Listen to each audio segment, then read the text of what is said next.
بسم اللہ الرحمن الرحیم۔ السلام علیکم دوستو۔ پیارے دوستو، آج کی اس ویڈیو میں ہم آپ کو ایک ایسے پانی کے بارے میں بتانے والے ہیں جس کو پینے والا ہمیشہ کے لیے امر ہو جاتا ہے۔ وہ پانی کا چشمہ جس کی تلاش ہر زمانے کے بادشاہوں اور گھومنے پھرنے والے ٹورسٹ لوگوں نے کی۔ دوستو، آخر وہ پانی کا چشمہ کہاں ہے اور اس پانی کو دنیا کے کس انسان نے پیا تھا؟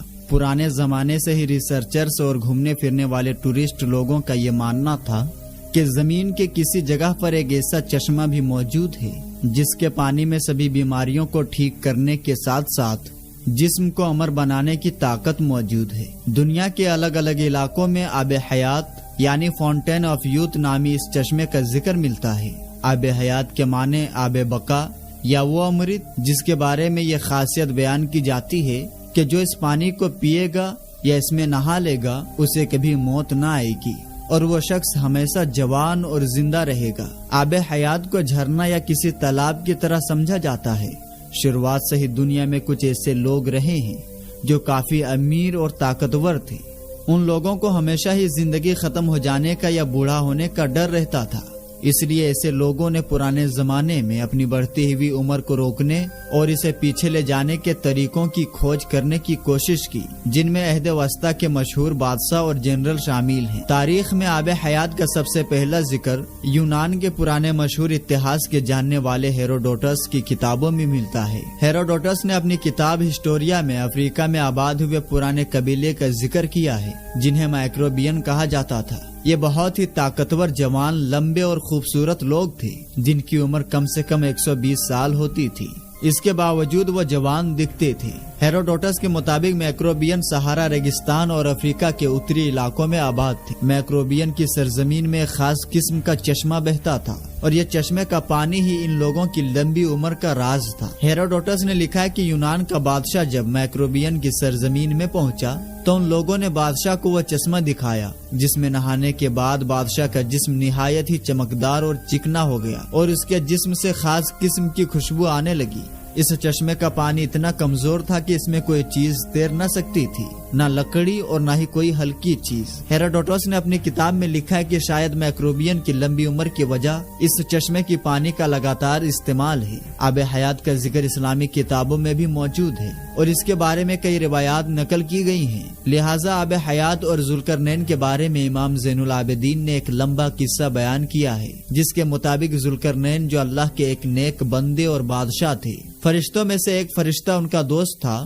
جن کا نام رفائیل تھا اور وہ آپ سے ملاقات کرتا تھا۔ ایک بار حضرت ذوالقرنین نے رفائیل سے کہا کہ آپ آسمان میں اپنی عبادت کی کیفیت کو بتائیں۔ اس پر رفائیل رو پڑے اور کہا کہ آسمان میں ایسے فرشتے ہیں جو ہمیشہ حالت قیام میں رہتے ہیں، کبھی بیٹھتے نہیں، اور کچھ حالت سجدہ میں رہتے ہیں جو کبھی سر نہیں اٹھاتے اور کہتے ہیں کہ اے پروردگار، ہم نے تیری عبادت کا حق ادا نہیں کیا۔ یہ سن کر ذوالقرنین رو پڑے اور کہا کہ اے رفائیل، میری خواہش ہے کہ مجھے لمبی عمر ملے تاکہ میں اسے اپنی رب کی اطاعت و عبادت میں لگاؤں۔ اس پر رفائیل نے کہا کہ اللہ نے ایک چشمہ پیدا کیا ہے جس کا نام آب بقا یا آب حیات ہے، جس نے بھی اس چشمے کا پانی پی لیا اسے کبھی موت نہیں آئے گی، یہاں تک کہ وہ خود اللہ سے اپنی موت نہ مانگے۔ ذوالقرنین نے پوچھا کہ آپ اس جگہ کو جانتے ہیں؟ اس نے کہا نہیں، لیکن وہ چشمہ ایسی تاریک یعنی اندھیری وادی میں ہے جہاں تک کوئی انسان یا جنات نہیں پہنچ سکا۔ چنانچہ ذوالقرنین نے سارے صالحین اور علماء کو اپنے دربار میں جمع کیا اور ان سے آب حیات کے متعلق دریافت کیا۔ سارے لوگوں نے کہا کہ ہمیں ایسی چشمے کے بارے میں کوئی جانکاری نہیں ہے۔ البتہ ایک عالم نے ذوالقرنین سے کہا کہ میں نے آدم علیہ السلام کی وصیت میں ان وادیوں کے بارے میں پڑھا ہے اور یہ بھی سنا ہے کہ شام بن نوح کی اولاد میں سے ایک شخص پیدا ہوگا جو اس چشمے کا پانی پیے گا، اور وہ چشمہ اسی جگہ پر ہے جہاں سورج ڈوبتا ہے۔ لہٰذا حضرت ذوالقرنین نے سفر میں نکلنے کی تیاری کی اور چشمے کو ڈھونڈنے نکل پڑے۔ حضرت ذوالقرنین نے اس سفر میں اپنے ساتھ حضرت خضر علیہ السلام کو بھی لے لیا تھا۔ ذوالقرنین اپنی فوج کے ساتھ لگاتار 12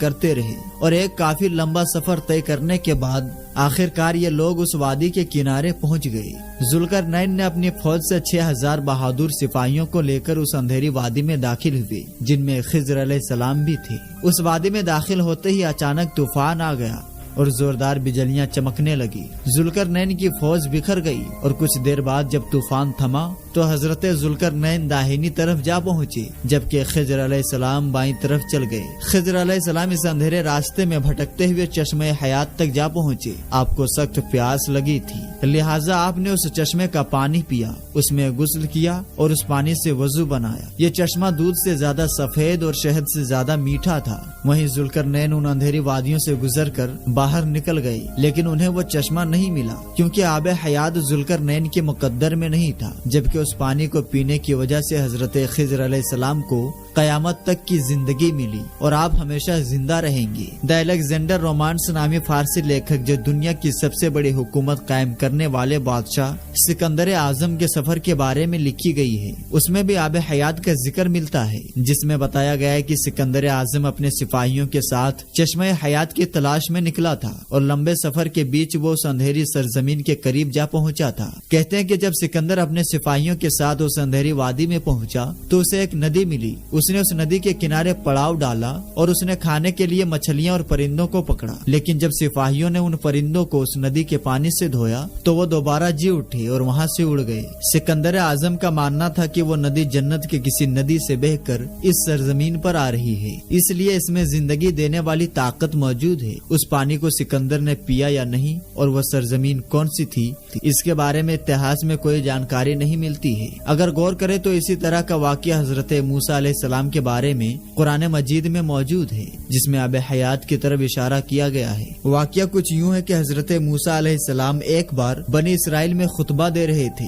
تو ایک شخص نے پوچھا کہ لوگوں میں سب سے زیادہ علم کس کے پاس ہے؟ تو حضرت موسیٰ علیہ السلام نے جواب دیا کہ میرے پاس۔ اس پر اللہ نے حضرت موسیٰ علیہ السلام کو پیغام بھیجا کہ آپ کو میرا ایک بندہ ملے گا جو دریاؤں کے ملنے کی جگہ پر موجود ہے، جسے میں نے اپنے علوم میں سے ایک علم عطا کی ہے جو آپ کے پاس نہیں ہے۔ موسیٰ علیہ السلام نے ان سے ملنے کی خواہش کی۔ اللہ نے حکم دیا کہ اپنے ساتھ ایک مردار مچھلی کو لیجئے اور 2 دریاؤں کے ملنے کی جگہ پر جائیے، اور جہاں وہ مچھلی گم ہو جائے وہیں آپ کی ملاقات اس بندے سے ہوگی۔ لہٰذا حضرت موسیٰ علیہ السلام نے اپنے ایک خادم کو ساتھ لیا اور مری ہوئی مچھلی کے اوپر نمک لگا کر تھیلی میں رکھا اور ساتھ لے کر سفر پر نکل پڑی۔ جب وہ چٹانی علاقوں میں پہنچے تو اس تھیلی کو ایک چٹان کے اوپر رکھا تو اچانک وہ مچھلی زندہ ہو گئی اور جھرنے کے ایک راستے کے ذریعے ندی میں چلی گئی۔ جس جگہ وہ مچھلی گم ہوئی اسی جگہ موسیٰ علیہ السلام کی ملاقات اس بندے سے ہوئی جن کا نام خضر علیہ السلام تھا۔ اب سوال یہ ہے کہ وہ مچھلی جو مردہ تھی وہ زندہ ہو کر اس دریا میں کیسے چلی گئی؟